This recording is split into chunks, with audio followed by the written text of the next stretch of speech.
I'm here with Theo. Hello, Theo. Hi, Sagar. I'm Always a pleasure. actually, We're back to getting run over again. Don't get run over by the car, Sagar. yeah, we're doing this interview again, and I'm actually glad to be doing the interview with now the one who's known for his interviews in the world of chess. That's too much coming from you, Sagar. I mean, I said before that the only reason that I kind of began doing this is because of your encouragement. So I mean, yeah, it's because you suggested that maybe it would be a good idea for me to try it, and I did try it. And if you hadn't have said that, it's very likely I don't think I would have tried. So no, I'm not very good with the compliments, but yeah, thank you. And actually, you've been doing incredible. People are loving it, and the way you speak with people respectfully.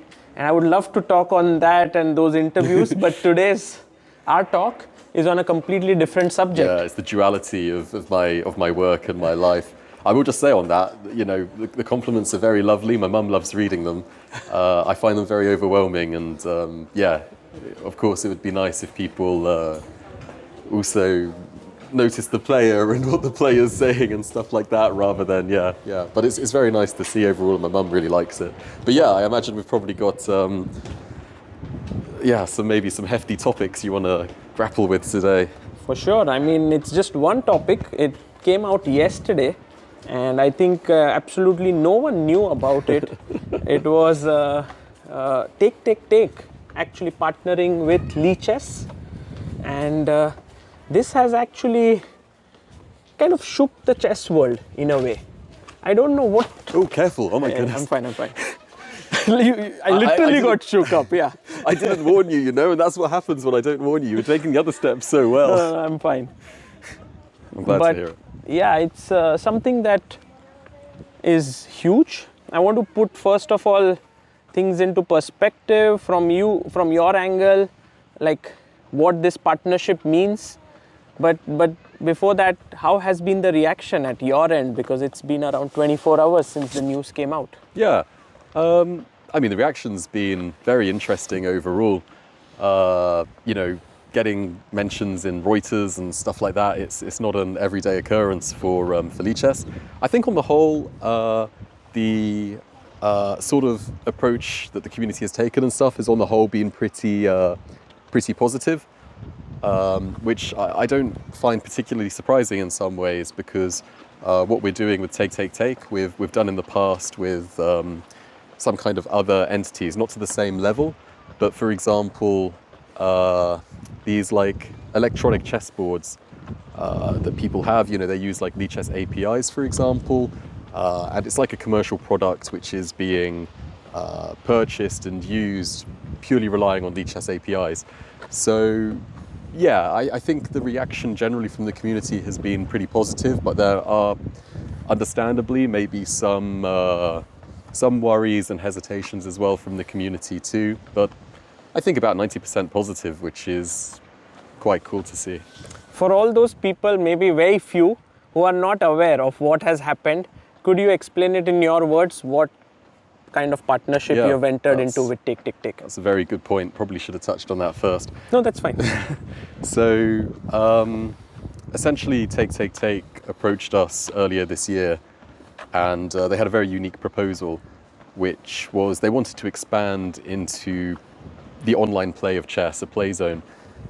And rather than making their own proprietary system, as for example other entities have in the past, they wanted to use Lichess's servers and Lichess's infrastructure to make that possible. So we had a pretty long think about it, and we had, you know, several meetings with their team and got a sense of them and their vision and what they wanted from chess and how we would generally collaborate and work together. And based off of that, we eventually felt comfortable with the idea of giving access to an API.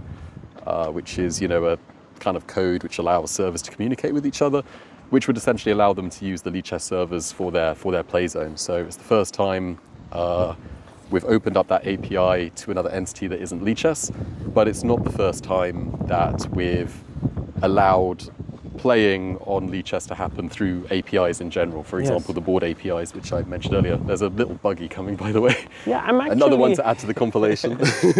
I'm actually aware of, like I myself have used this board Pegasus of DGT. Yeah. And they would ask to sign up to a Lichess account, and then you could challenge and play on the board. So I'm aware of these services. What makes this partnership so huge? I think it's the fact that it's the online play zone.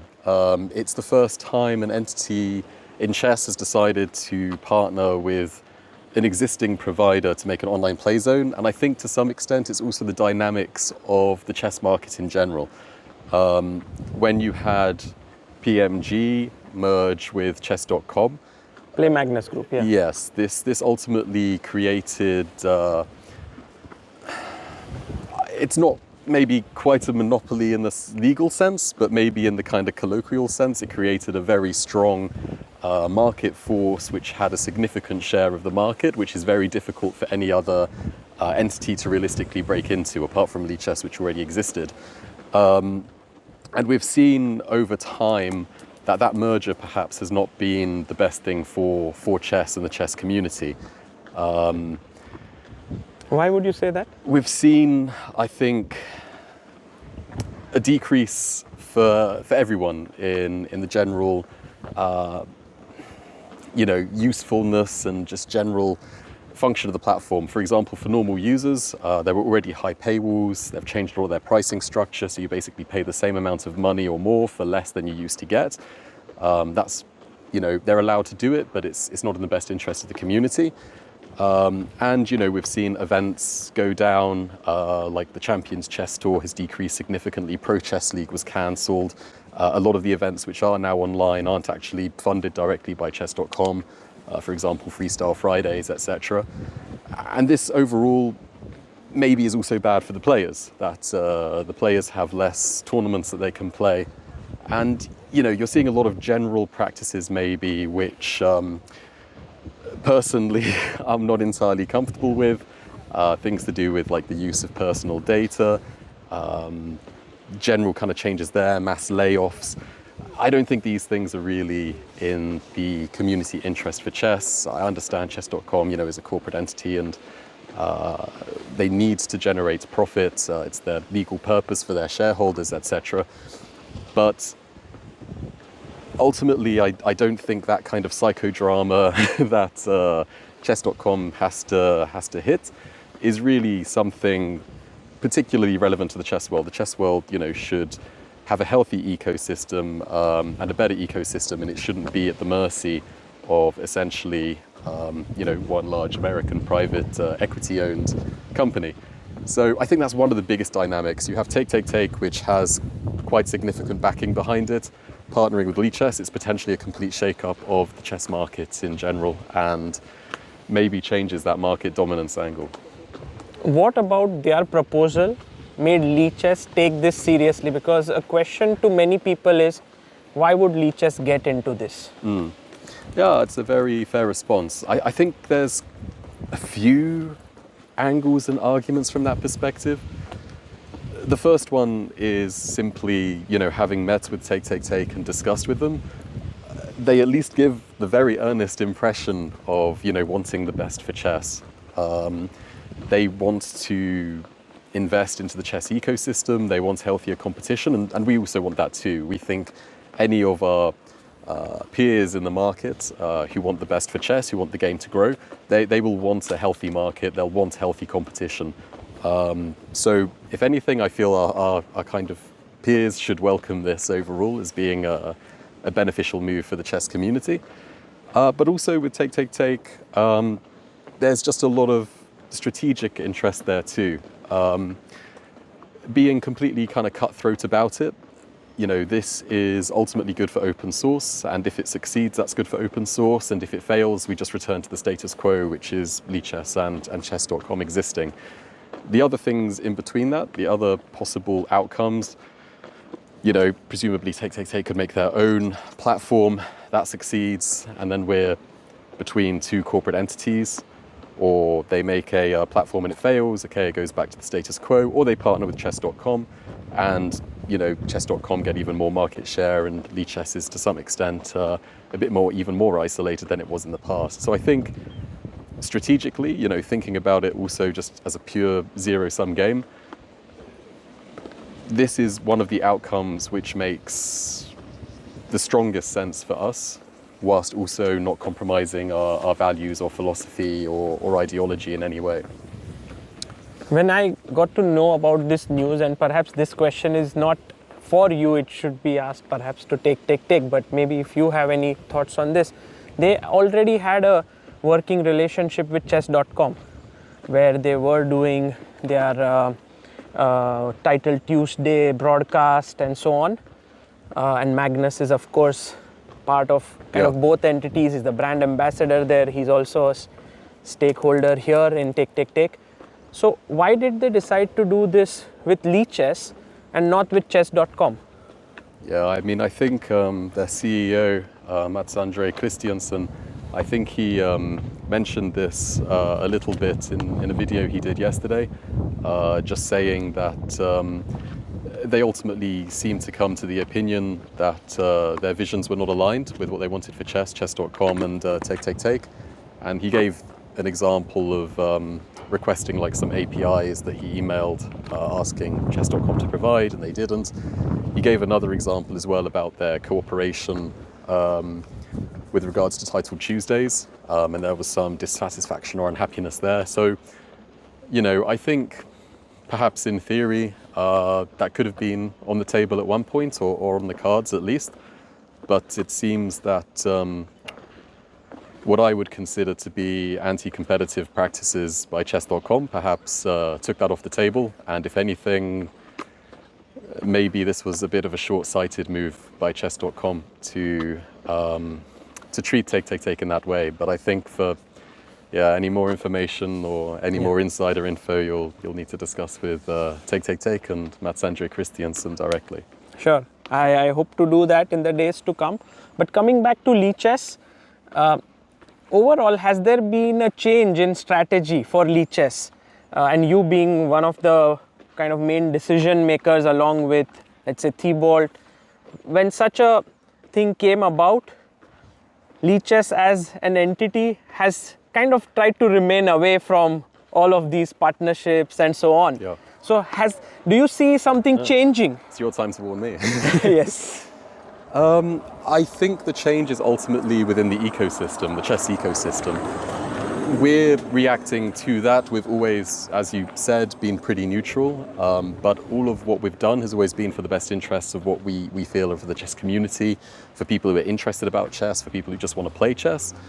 And I think the overall impression and feeling that I get within the team and outside of the team as well, talking to many people within the chess world as a whole, people who just, everyday chess players who just enjoy the game, top level players, everyone I talk to all feel that in the last few years, the general chess market, chess ecosystem is no longer functioning in a healthy way. And I think that's maybe reluctantly somewhat kind of put Lichess into a position where we feel like we maybe have to make decisions and act in a way which are without historical precedent for us, to try and restore what we would consider to be some sort of balance back into the chess ecosystem. So, so that people aren't kind of potentially being exploited and maybe taken advantage of, a product. Am I allowed to swear? It's a kind of swear word. It's not a fully one. Platform decay, otherwise known as bleepification. We're seeing this happening a lot as well. So, I think it's those sorts of things which have really kind of changed our thinking of ourselves and our role within the chess world. When we realized it's basically just us versus one last entity to some extent. So does that, like, for example, you traveling to events and, let's say, doing interviews and Lichess coming more in the forefront there, does that and this and everything connect, or you think these are not exactly the same? I'd say those aren't exactly the same. Obviously, we do to some extent have, a content strategy, and that strategy is primarily there to make sure that we remain visible within the chess world, but also that we serve an important need for our charitable purpose as well, which is to make sure that we provide, free chess education and like free chess knowledge to the world as a whole. So there's kind of like a two-part scope to that. Like it's partly to increase our visibility and partly because it's part of our charitable purpose. But I wouldn't tie that to this other than the concept that, we need to kind of just do what we can for the chess community as a whole. Yeah. Interesting. And there was, I think, when I went through the partnership with Take, it was mentioned that there will be financial elements included in this. Lichess being open source and everything is always transparently put out. Would this also be something that will be shared with the community, or would you like to keep it under the wraps? Yeah, sorry, there was another buggy coming, so Yeah. I was strategically positioning ourselves already. Yeah, I mean, as you say, Take, and the agreement that's been agreed with them, they're contributing to us in various ways, including financially.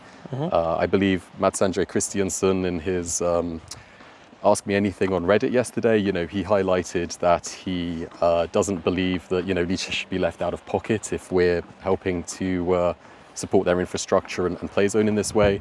So I can't get into like exact figures, but there is a financial element as well as visibility and potentially other stuff on the horizon too. Very interesting. And what will change for the people in general? That's one of the things that a lot of people are scared about. They love Lichess the way it is. Do you think something will change here? No, I mean, Lichess is going to stay exactly the same. We're still going to stay a charity, free for everyone, open source. Really, the only difference is just that, Take's playzone is actually Lichess. It's just a Lichess server, but we still have complete control over our organization. We still have complete control over our code base. None of that has been jeopardized or at risk. We're still foreseeing that we're mainly going to be relying on user contributions and donations to survive and thrive. Absolutely no changes in that respect. Not to say that there aren't risks and things that we should be conscious of, not dismissing those at all, but we don't foresee any changes at all to Lichess. Will Lichess promote Take specifically, or will that partnership be more kind of closer? Would that? I mean, there's no agreement to advertise them or anything like that. That's not part of what we agreed to, and we wouldn't anyway because we have this principle about no advertisements. So that's not at risk, that's not jeopardized. But for example, if they do online events on Lichess, then surely we will promote those if they have a suitable prize fund, just as we have in the past for other events that had a prize fund, like Agadmator's Bitcoin Arena. Even Chessable before the merger used to do prize fund tournaments on Lichess. So that would obviously continue. They wouldn't be treated any differently in that respect, but there's no specific agreement. For example, if someone today has a very interesting business in chess, which is not about playzone, Yep. can they come to Lichess and say, okay, we would like to sort of do what Take is doing? And would that be something that Lichess would be open to? Like, suddenly it so happens that there are many companies who are running with the Lichess playzone, Yep. and then they are kind of wrapped around. Yeah. I mean, honestly, that's in my opinion one of the most exciting prospects of this, which is this idea that Lichess is moving maybe from being just a playzone, so to speak, to maybe kind of almost becoming like integral infrastructure for chess. So anyone who wants to enter the market potentially doesn't need to worry about the playzone anymore. That could be provided by Lichess. And this is something we see quite often in open source as a whole. So for example, there are various Linux distributions, operating systems which are often used for web servers. And, that code is free and open source. It can be forked, but it's like the scaling knowledge. It's the access to the knowledge, which is to some extent packaged. And in some ways, I kind of see what we're doing here quite similarly to that. There's, quite an analogy there. And, yeah, it's a model which has been tried and tested in open source before. And yeah, I think it would be super exciting if, you know, lots of entities wanted to kind of set up and try to make businesses using Lichess as the playzone, as the wrapper. I'm not saying that there's any other discussions like that in the talks or anything like that, but I find the concept, you know, just quite exhilarating, because it will mean that Lichess, maybe this is optimistic, it will have mean that Lichess has maybe kind of won the war, so to speak, of being the best chess platform out there. If at this point commercial entities think there's no point competing, let's just use what already exists. From my perspective, that's a major win for open source. Why was this not done until now, you think? Or did it never come up? Because I see this as something very natural. Like, many people can come forward. Someone who's building a platform has certain educational tools. Yeah. For example, Chess Mood did tournaments on Lichess. Yeah, they decide to been great. Yeah. Their tournament's fantastic. Yeah. Avatek, who's a good friend, suppose they decide to start a playzone in their website. They could do this. Maybe this opens up, right? This something what has happened with Take opens this up. So why now? When Lichess has been existing for so many years. Yeah, I mean, I'm not sure, to be honest. I mean, nobody has really, as far as I'm aware, approached us with this before. Everyone's always wanted to try and like do their own thing and have their own spin on play zones as a whole. So yeah, I mean, that's never really happened until now. I think there's probably just an element of people realizing the risk about it and the startup cost as well. You mean making a play zone? Yeah, it's not cheap to you know, make a play zone, the developers, the infrastructure, etc., the moderation. So, and we've seen some pretty high-profile.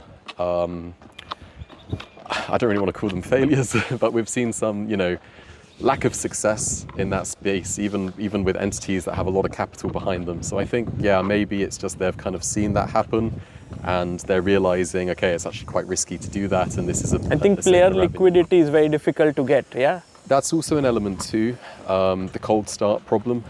People don't want to be on a platform if they can't find an opponent, but that's definitely an important element of it. But yeah, I mean, I think before everyone was kind of quite happy to try and see what they could do, and now, as I said, I think maybe, yeah, just quite a win for open source. Yeah. Right. And with Magnus being part of this entire thing, what do you think that brings in? Because somewhere he is part of Take. Yeah. I think he was playing on Lichess before. Yeah. In fact, wasn't he part of one of the meetups as well, right? He went there and he was. Isn't it true? You've got a very good memory, yeah. No one can say that Sagar Shah doesn't know his things about the chess world. Yeah, I think it was like 2014 in Oslo when we had a meetup. And yeah, Magnus was there when we had a public tournament. Of course, he won, of course. Yeah, it was very fantastic that he chose to meet us and support us in that way back then. And he was also playing on Lichess. He was playing a lot online. He won a lot of our titled arenas and very often donated the prize fund back that he won. So yeah, he's said very positive things about Lichess publicly in the past, and you know, he seemed to quite enjoy playing on Lichess and using our software. So yeah, I mean, I don't know for sure what's going on with him and his various business interests. But, you know, as you say, he is a co-founder of Take, and, you know, I believe he has a significant stake in it. So it seems like there must have been he must have been in the loop, I guess, on the decision to be made. But I don't know the exact structure, the exact governance, the exact conversations.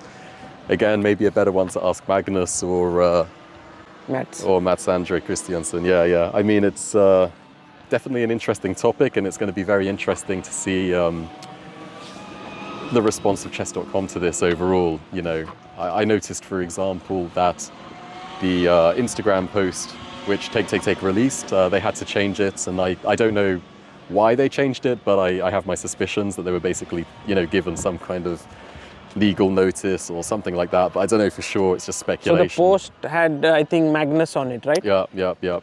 So, yeah, it'll be interesting to see what happens. And of course, Mats Andre has already said in an interview with Reuters that chess.com, using my own words, were maybe a little bit controlling about certain aspects there. He said in the conversation he had with Eric Albest that, he said to them, don't enter play, don't enter learn, like that's our territory, or something along those lines. I'll give you the exact quote so neither of us get sued for defamation, but he said something along those lines in Reuters. So yeah, it'd be interesting to see how that all shakes out with them. Was Magnus being part of Take any consideration for this to happen, or that was not real? I mean, it's always fantastic, right, when the greatest player of the current day and arguably the greatest player of all time, the company that he's co-founded and has a significant stake in is approaching Lichess because, as Matt said, he feels that our playzone is objectively the best out there and all of that sort of thing. I mean, it's a fantastic endorsement, right? And it's difficult despite all of the controversy and maybe drama that's been following Magnus a little bit for the last few years with the Hans Niemann situation, etc. Despite all of that, it's still difficult not to maybe feel like some pride and like some appreciation that, arguably the greatest player of all time is approaching your platform to be the playzone. I mean, it's a nice moment for the reflection and the ego as well, but in terms of strategy or whether it made sense for the community, that was treated identically. And Thibault, who's the founder of Lichess, he's not much in the eyes of the people. In fact, maybe he never does interviews, very rarely does them. What has been his sort of take on this? Could you shed some light on that? Yeah, I mean, as you say, Thibault is not a major fan of the spotlight, I think it's fair to say, but again, can't say that Sagar Shah isn't a good journalist because you're one of the few people and entities who actually have an interview with Thibault. So in a written form. In a written form, yeah. I think, best to let Thibault speak for himself on that, but he's been fully behind this and, he's working quite closely with the development team and so on of Take. And personally, I think he's maybe kind of thrilled to see the kind of chess ecosystem become generally more healthy. And I think also the technical aspects of it is quite appealing to him and quite interesting to him. So, I think he might actually maybe in a rare moment give some more of his own personal thoughts on that. But I'll let him speak for himself when he wishes to. Right.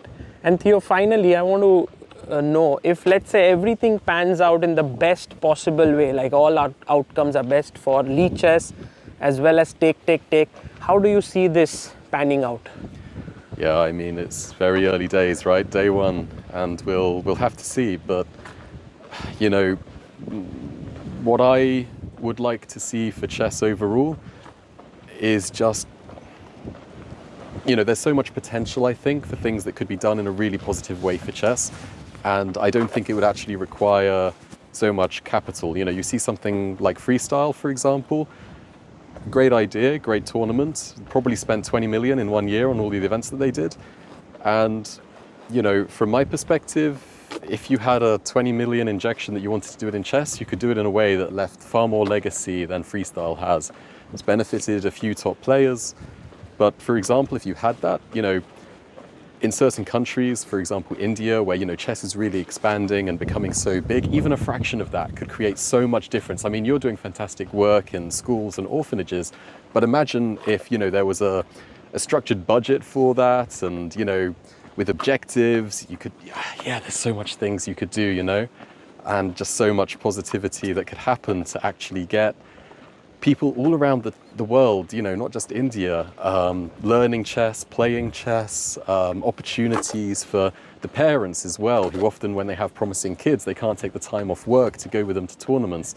And it's just, you know, kind of mind-blowing to me. You know, the grassroots of chess is really the thing that keeps chess alive, but there is so little being invested into the grassroots. And I think if everything went incredibly swimmingly, you know, that would be what I would want the focus to be on. Ensuring that the grassroots is really shored up and given access to OTB and online for free, the best tools, the best features, not just playing, learning, improving, everything they want essentially. But maybe that's a little bit romanticist of me, but I would just love to see that so much. And thank you, Theo, for your time and also this interview. It gives the chess world more insights into what's happening, into Lichess, into your mind. And I hope that these nice, wonderful things continue to happen in the world of chess. Don't want insights into my mind, you know, that's that's right. But thank you so much, Sagar, again for having me, and yeah, for having this lovely chat and walk. I mean, beautiful landscape out there. Yeah. Can't be a better place for it. So. I've actually done at least 4 or 5 interviews here, long ones. I just enjoy this space a lot. I can understand. It's beautiful, and you know, I'm normally stuck in a windowless room in the media room, waiting for the players and stuff. So it's lovely to get out and get a bit of sun and this beautiful blue sea. So thank you for that as well, Sagar. Thank you, Theo.